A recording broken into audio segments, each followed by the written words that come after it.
Hello friends, welcome back to our channel maths and science trick and toys. आजना video में આપણે બનાવીશું ગણિતનું ખૂબ જ ઉપયોગી એવું એક ટીએલએમ જેનું નામ છે વર્તુળના ભાગો। તો એ માટે આપણે સૌપ્રથમ એક અષ્ટકોણ લઈશું।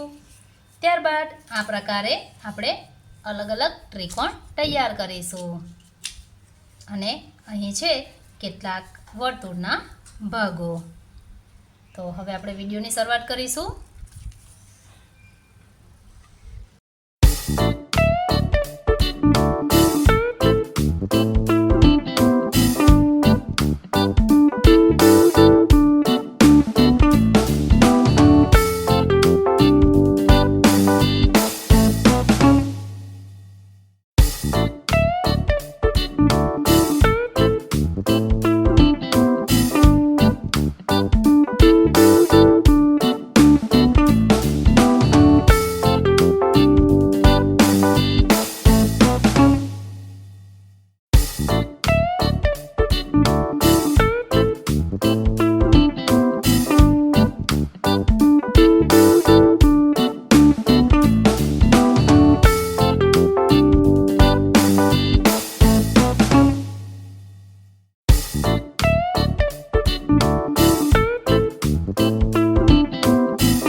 વર્તુળનું કેન્દ્ર.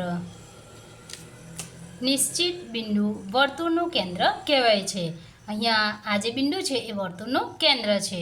વૃત્તખંડ. જીવા અને તેના બંનેમાંથી કોઈ પણ ચાપ વચ્ચેના પ્રદેશને વર્તુળાકાર પ્રદેશનો વૃત્તખંડ કહેવાય છે. હવે અહીં આપણી પાસે છે આ એક જીવા. તો આ જીવા અને આ એક ચાપ જેનાથી બનતો પ્રદેશ એટલે આ જે છે એ આપણું વૃત્તખંડ થશે અને ઉપરનો ભાગ પણ એ જ પ્રમાણે વૃત્તખંડ થશે. આ જીવા અને આ એક ચાપ તેનાથી બનતો પ્રદેશ જેને આપણે વૃત્તખંડ કહીશું. તો અહીં આપણે જોઈ શકીએ છીએ કે બે વૃત્તખંડો છે.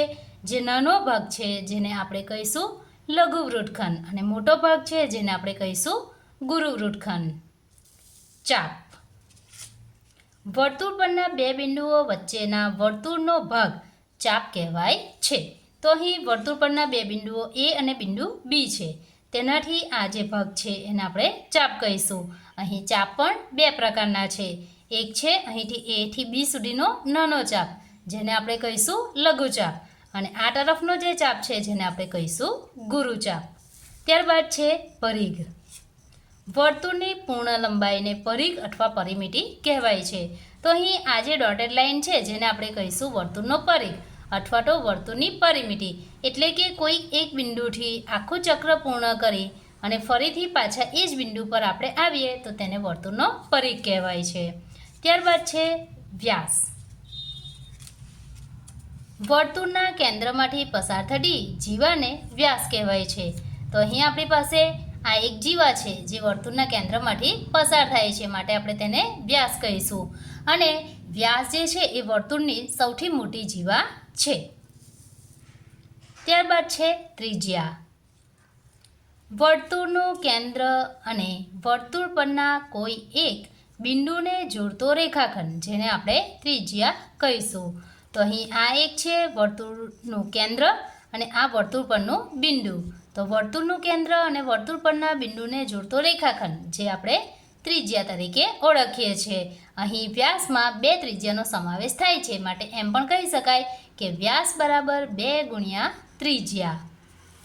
ત્યારબાદ છે વૃત્તાંશ. ચાપ અને વર્તુળના કેન્દ્રથી બે ત્રિજ્યાઓ વચ્ચેના વર્તુળાકાર પ્રદેશનો ભાગ જેને વૃત્તાંશ કહેવાય છે. તો અહીં આ આપણે જોઈ શકીએ છીએ એક ત્રિજ્યા, બીજી ત્રિજ્યા, બે ત્રિજ્યાઓ છે અને આ એક ચાપ છે જેને આપણે કહીશું વૃત્તાંશ. અહીં જ્યાં નાનો ભાગ છે જેને કહીશું લઘુ વૃત્તાંશ અને આ એક ચાપ અને બે ત્રિજ્યા જેનાથી બનતો આ લાલ રંગનો ભાગ છે જેને આપણે કહીશું ગુરુ વૃત્તાંશ. ત્યારબાદ છે જીવા. વર્તુળના કોઈ પણ બે બિંદુને જોડતો રેખાખંડ જેને આપણે જીવા તરીકે ઓળખીએ છીએ. અહીં વર્તુળના બે બિંદુઓ છે, એક બિંદુ અને બીજું બિંદુ જેનાથી જોડતો રેખાખંડ જેને આપણે કહીશું વર્તુળની જીવા.